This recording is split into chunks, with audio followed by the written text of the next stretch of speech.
I have had a lot of trouble in my life connecting with people that are older than me. I just assumed they, didn't want to interact with me. College definitely helped me with that. If you thought crazy stuff only happened to me when my family was around, you'd be sorely mistaken. I've always been a magnet for crazy, especially during the school years. I'm one of those people that I can sleep anywhere. Like, as long as I know going into it what's going on around me, if that doesn't change, I can go to sleep. So like if someone was drilling outside and I went to sleep while they were drilling, it wouldn't bother me at all. I'd be able to sleep. I can also, I have the carpolepsy, so moving vehicles, I'm out cold, doesn't matter. Even like a turbulent flight, dead. This one time in high school, our bus slid on an eye patch. That would be a very big eye. Oh. Our bus slid on an ice patch, and like they called in, they wanted to like send us to counseling and stuff, and the lady that came to talk to me, she kept asking me if everything was all right. Am I hurt? Am I in shock? And I was like, no, I just woke up. I was asleep when it happened. I don't care. I woke up when my friend poked me and was like, dude, I'm not in shock, lady. I'm not. It's fine. It's fine. But I actually spent a lot of time in class in college sleeping. As you know, I've already told you, my comp sci professor, I slept in class so often that one time he cheered for me and made the class cheer while I woke up in class. Like, that's how bad it was. I slept a lot in class. Which is weird because I didn't sleep a lot in class in like from elementary to high school. But once I got to college, it was snooze city. Even if it was a class I really enjoyed, it was snooze city. And it's bad to fall asleep in class, but sometimes it can be used for comedic effect. I had this one professor, he's the coolest professor ever. This dude, he's done everything. He knows Kevin Eastman and Peter Laird, like he's worked with them before. He has like the most ridiculous stories. And he's one of those professors that when you're in class, he explains things to you, like he tells stories and anecdotes, and you're like, the fuck are you talking about? This has nothing to do at all with what you're trying to teach us. And then you get to the test, and he asks you a question, and you're like, holy shit, I understand everything. But because he was a teacher like that, most of the people in his class didn't know anything. Like, they never made the connections that he was making with the anecdotes he was telling. And so, a lot of the time, nobody would raise their hand to answer a question when he asked them to the class. And I spent a lot of time sleeping because most of his classes were at 4:30 p.m., which for some reason at 4:45 p.m. when I was in college, knocked the fuck out. I have no idea why, but at 4:45 p.m. I was asleep. It was gonna happen. So 4:30 classes, I spent a lot of the time in 4:30 classes sleeping. And a lot of his classes were 4:30 p.m. classes. So I would be asleep in class, right? And he'd ask a question. No one would raise their hand. No one would answer them. But then he'd be like, Scott!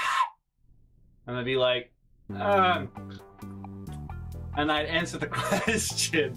And then I'd go back to sleep. I miss college. I miss college a lot. Also, sometimes it's weird when I fall asleep in class.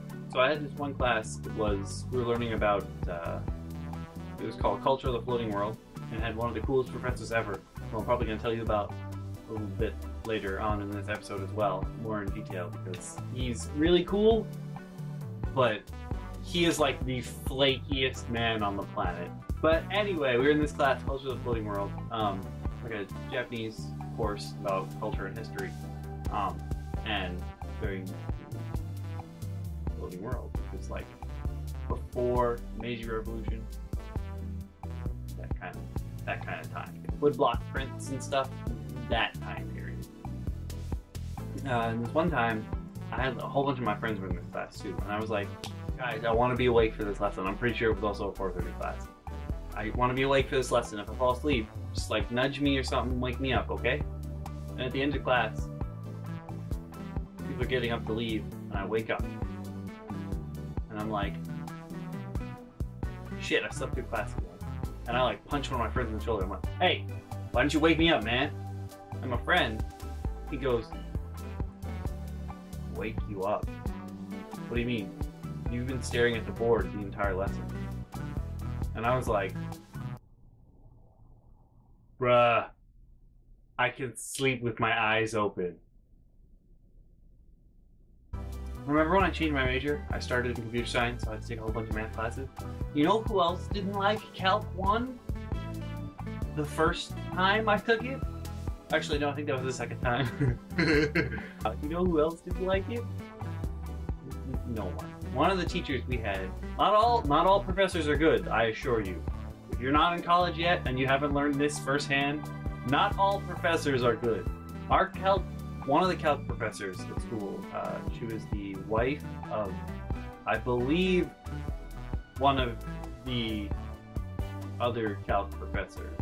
So they both taught math.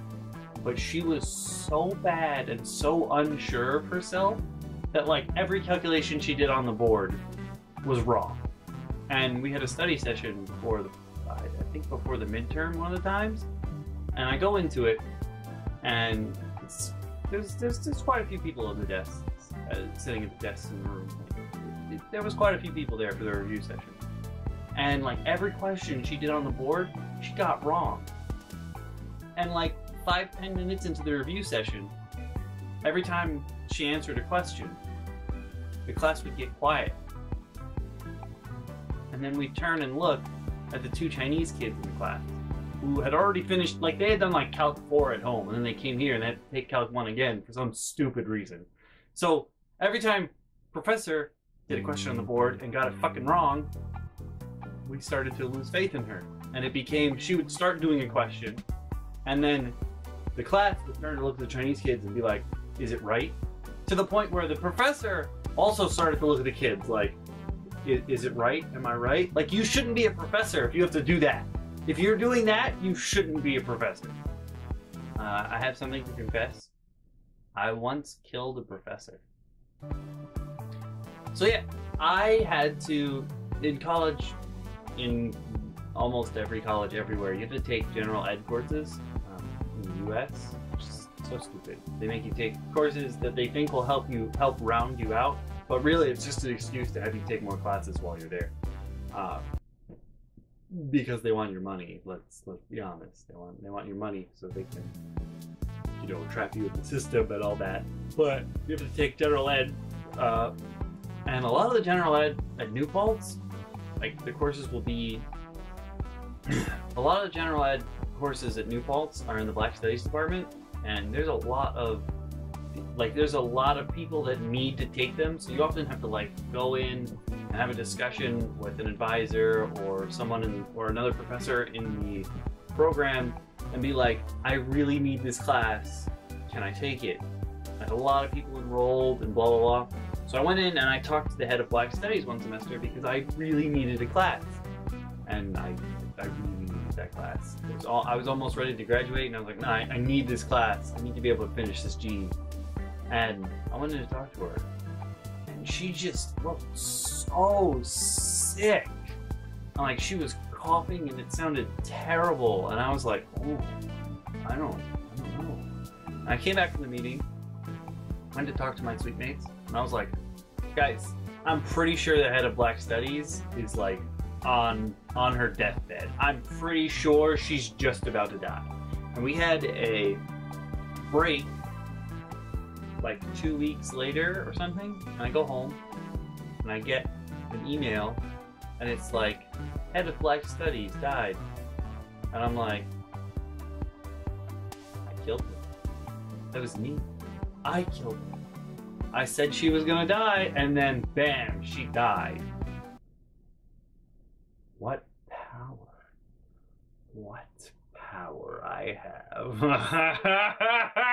And then there are just professors that you fucking hate for, oh, well, I was gonna say for no reason, but no, it's a very, very big reason. There's one professor that's in political science, but also Asian studies at my school. And she studied abroad and lived in Vietnam for a while. She's an anthropology teacher, I believe, as well. And actually, I think anthropology is her favorite study. studies department, what have you.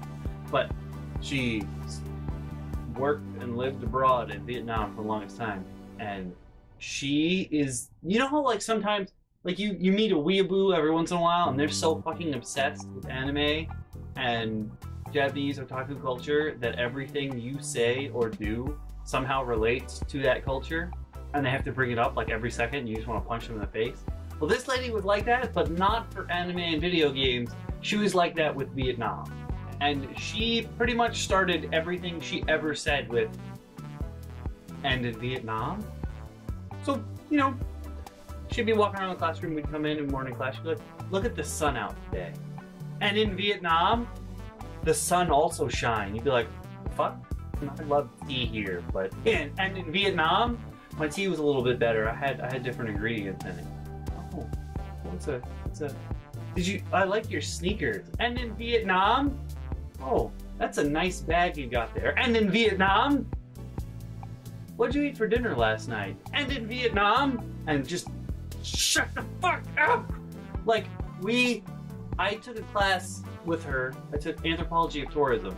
And in Vietnam, anthropology of tourism has maybe like a slight mention of Vietnam in it.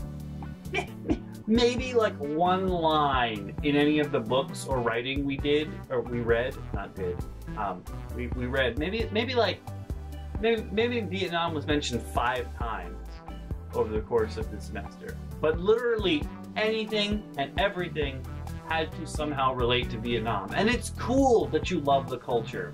It's cool that you loved being there and studying and learning about the people. That's cool. And enjoy that. You got that to yourself. But like, what if I trip into the classroom and your first reaction is to go, "And in Vietnam, people trip too"? Like, no, you have a problem and you need to deal with that shit. Remember that professor I was telling you about earlier, who's the flakiest person ever? He's a really awesome dude. He's a white guy. I said he's a white guy first because I shouldn't have started with that, but whatever. Now you know. He's one of the Japanese professors. He knows a whole bunch of shit, and like his specialty pretty much is, sorry, my leg is really fucked up. I don't know what I did to my knee yesterday, but oh man does it hurt. And today I woke up, it woke me up because it was burning. I was like, what did I do? Did I like tiger knee a wall or some shit in my sleep? Why? So my leg is like on fire and I'm trying to make it comfortable and I'm rubbing it, and I assure you it's not my third leg that I'm talking about. Yeah. Oh man, my knee hurts. It's so bad. But back on topic. This professor, he's the flakiest dude ever. He's the kindest guy ever. He knows his shit. Like, sometimes you get a professor like a non-Asian that's teaching an Asian language, and they don't really know what they're talking about. But this guy knows his shit. And he actually lives in Japanese. He lives in Japanese. Yeah. He lives in Japanese now. Yep. He lives in Japan now with his wife and his daughter, and he knows his shit. Like his background is like classical Japanese writing, and like to be able to read that as a non-native speaker of Japanese, like he is smart as fuck. I had him as an advisor for a while after my advisor left, question mark? I don't remember. I don't remember when I got him, but he wasn't my first advisor in Asian Studies. He became my advisor in Asian Studies. And you're supposed to go into the end of a semester to your advisor and be like, these are the courses. Like, what courses do you think I should take? What courses do you think would benefit me in my course of study and would help me, you know, in the future, what have you. And you're supposed to go into your advisor with ideas, but I would always do the schedule myself. Be like, these are the classes that I'd like to take, and then I have like seconds and thirds and sometimes fourth because I was behind on credits since I changed my major.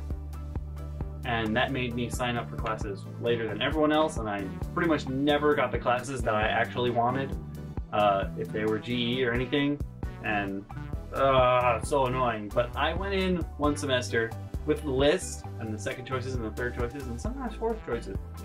And I went and handed it to him, and I was like, this is what I'm thinking. What do you think for next semester? And he took the paper from me, and he was like,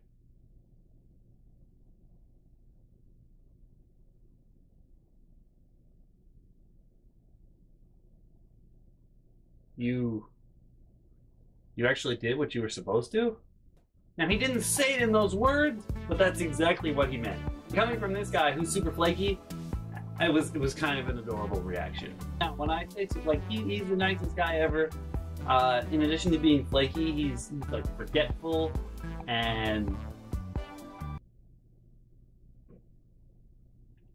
he's pretty forgetful, and he just has such like an easygoing air about him.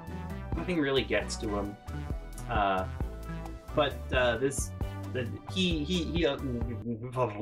Speaking of him being forgetful, he forgot to mention, as my advisor, that in Asian studies you have to write an exit essay. And I didn't know that either until after the walking ceremony, like when you graduate.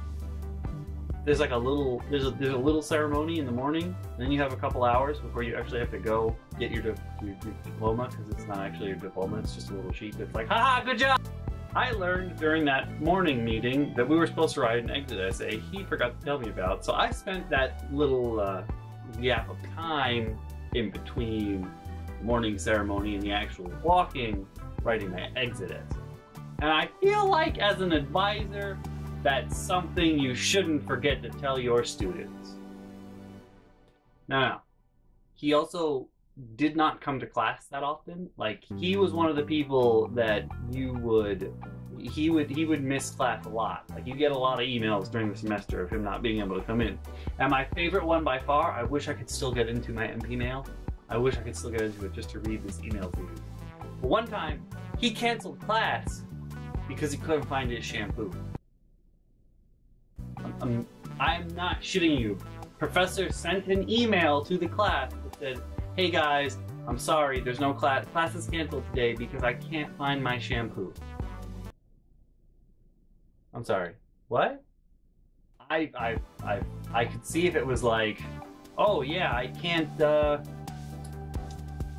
I'm snowed in, car won't start, but I can't find my shampoo. Where the fuck did it go? Where did it go? Now, remember how I said he was super easygoing but also forgetful? One time he forgot he was in the road while walking across the street and he got hit by a car. Sorry, it's not funny, but it's pretty funny. He forgot he was walking across the street and he was in the road, and bam! So he was teaching. He broke his leg.